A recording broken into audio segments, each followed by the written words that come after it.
Halo semuanya, ya kali ini Rahman akan berbagi tentang tips YouTube lagi. Kali ini Rahman akan sharing tentang 7 tips untuk memulai maupun bertumbuh di YouTube ya. Jadi bagi teman-teman yang ingin memulai channel YouTube-nya atau teman-teman yang sudah mungkin memulai, ingin lebih bertumbuh lagi, mungkin salah satu dari tips yang mau Rahman bagikan ini dapat membantu teman-teman semakin berkembang. Oke, jadi teman-teman harus tetap semangat ya dalam membuat konten, dalam berkarya. Oke, langsung ke tips pertama. Teman-teman harus mulai aja dulu ya. Jadi apapun itu gitu, kalau teman-teman menunggu harus siap dulu, atau teman-teman harus menunggu semuanya lengkap gitu ya. Itu nanti teman-teman akan ketinggalan. Jadi sebaiknya apa yang teman-teman punya, kalau misalkan masih punya handphone aja nih buat merekam ya nggak apa-apa.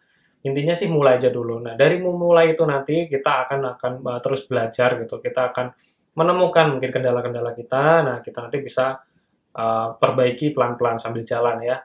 Intinya teman-teman kalau mau memulai YouTube, mau bertumbuh di YouTube, yang pertama yang teman-teman harus lakukan ya harus memulainya.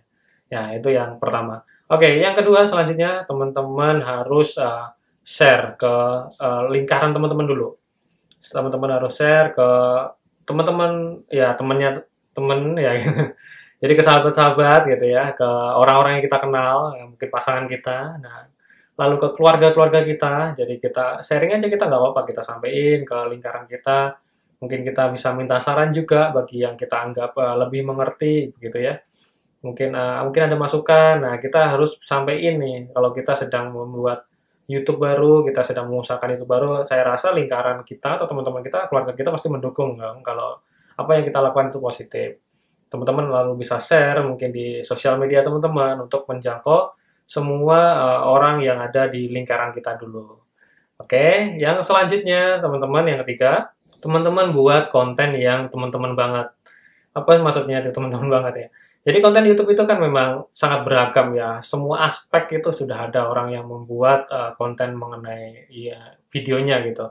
Yang di YouTube mau cari apa aja ada gitu kan. Ya mungkin teman-teman tertarik nih, oh konten game ini tinggi penontonnya, atau konten apa ini ya, masak ini tinggi penontonnya. Ya sebenarnya teman-teman jangan terpengaruh dari konten orang lain. Nah, teman-teman cari aja yang kontennya itu teman-teman banget ya, aku banget nih konten gitu. Jadi kalau kontennya itu aku banget gitu, kita akan enak menjalaninya, kita akan enak mengerjakannya, dan yang pasti kita tahu banget tentang bidang itu gitu. Jadi teman-teman cari aja yang paling dekat dengan teman-teman apa. Teman-teman suka berburu mungkin konten-konten yang berburu ya, suka memancing ya konten-konten memancing. Intinya mulai dari yang apa yang teman-teman suka, biar nanti semangatnya pasti beda kalau mulai dari yang apa yang kita suka.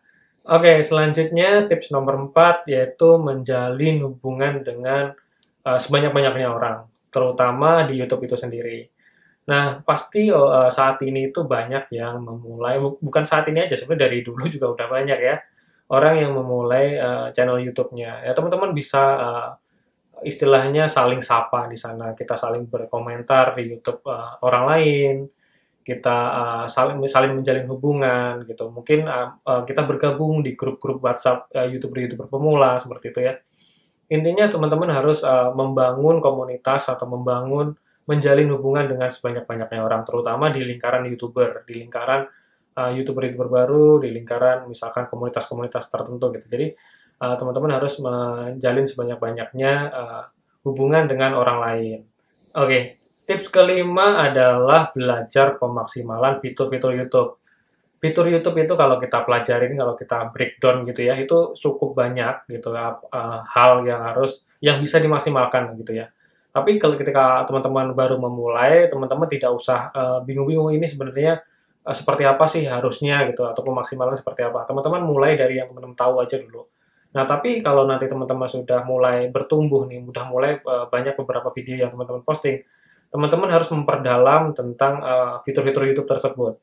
Jadi setiap fitur itu teman-teman cari informasinya, ini sebenarnya bagusnya seperti apa, membuat judul itu sebagusnya seperti apa, membuat thumbnail itu seperti apa, bagusnya segala macam, mengisi tag ataupun cara mempromosikannya seperti apa. Intinya teman-teman harus mempelajari pelan-pelan, tapi pasti ya. Maksudnya teman-teman jangan karena udah tahu, udah di situ nggak mau belajar lagi. Jadi karena fitur YouTube ini juga terus bertumbuh, terus berkembang. Jadi kadang ada update, ada sesuatu yang baru, seperti itu ya. Nah, teman-teman harus tetap belajar pemaksimalannya. Jadi apa yang teman-teman nanti posting untuk selanjutnya itu akan semakin baik, akan semakin sesuai ke market teman-teman, ke target penonton teman-teman. Yang nomor 6, teman-teman harus perbaiki isi konten teman-teman. Ya pasti ya, ketika orang memulai itu tidak langsung bagus ya. Tapi semakin bertumbuhnya teman-teman, pengetahuan teman-teman udah mungkin membuat beberapa konten gitu, udah membuat beberapa video. Nah, pastinya teman-teman harus mempertimbangkan untuk terus memperbaiki isi kontennya. Entah teman-teman tujuannya membuat ketawa orang atau tujuannya ingin menyampaikan sesuatu ke orang lain, intinya kita harus pertimbangkan untuk memperbaiki dari kualitas video kita, dari bentuk konten kita. Jadi kita mungkin memperdalam ilmu editingnya, belajar cari tutorial, mungkin membuat ini, membuat itu, begitu ya. Lalu misalkan teman-teman mau menyampaikan sesuatu, teman-teman riset dulu, teman-teman belajar dulu dari berbagai sumber gitu ya. Jadi intinya biar konten kita semakin baik secara kualitas. Jadi selain tadi fitur-fitur YouTube-nya dimaksimalkan, nah ini kualitasnya kita juga harus pertimbangkan. Oke, yang terakhir tipsnya nomor 7 ya, itu adalah konsistensi. Nah, yang paling penting itu konsistensi. Jadi kalau misalkan teman-teman menargetkan dalam 1 minggu membuat 1 video, ya itu bagus ya. Kalau misalkan 2 atau 3 video, ya pastinya jauh lebih baik. Artinya kita harus membuat wishlist, kita membuat planning gitu ya. Misalkan memang rencana kita hanya 1 minggu 1 video, ya kita konsistensi.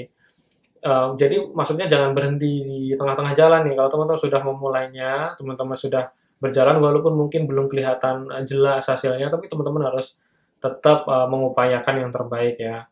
Jadi kalau misalkan seminggu 2 kali ya kita terus belajar dan terus juga posting-posting konten-konten kita yang pastinya nanti pasti bakalan ada momen itu ketemu target market kita sendiri. Ada beberapa YouTuber yang sudah sukses gitu mengistilahkan bahwa YouTube itu YouTuber pemula itu seperti mendorong sebuah bola salju begitu ya.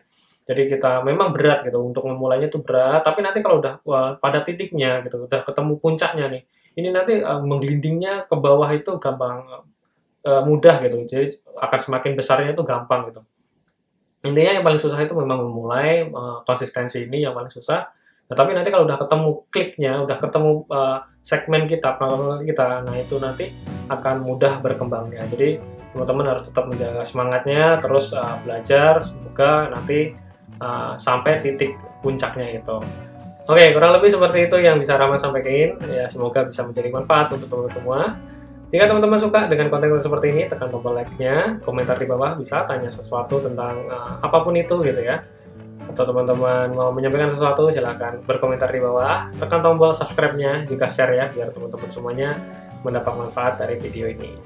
Oke, terima kasih banyak. Sampai jumpa di video selanjutnya. Bye-bye.